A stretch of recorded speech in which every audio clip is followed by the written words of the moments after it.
Thank you, Congressman, for giving us this opportunity to talk with you about ethical leadership.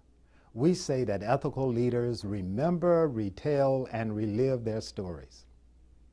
And looking at all of these memories on your walls, there you are with Martin Luther King Jr., the Big Six, Julian Bond, and over there, Bloody Sunday.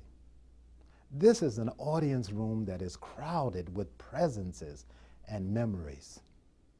Help us to remember your story. You were born in Troy, Alabama. Can you talk a little bit about your early childhood? Well, thank you very much. I must tell you that I'm delighted and very pleased to talk about my early childhood. I remember when I was 4 years old. My father was a sharecropper, a tenant farmer. But in 1944, my father had saved $300, and with the $300, a man sold him 110 acres of land. On this farm, we raised a lot of cotton and corn and peanuts, hogs, cows, and chickens. On the farm, it was my responsibility to care for the chickens. And I fell in love with raising chickens.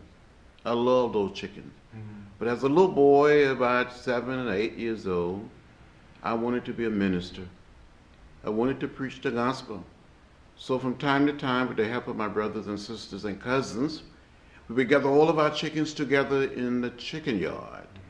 And my brothers and sisters and cousins would line the outside of the chicken yard, but they would help make up the audience, the congregation. And I would start speaking or preaching. And when I look back on it, some of these chickens would bow their heads. Some of these chickens would shake their heads. They never quite said amen. But I'm convinced that some of those chickens that I preached to during the 40s and the 50s tended to listen to me much better than some of my colleagues listen to me today in the Congress. As a matter of fact, some of those chickens were just a little more productive. At least they produce eggs.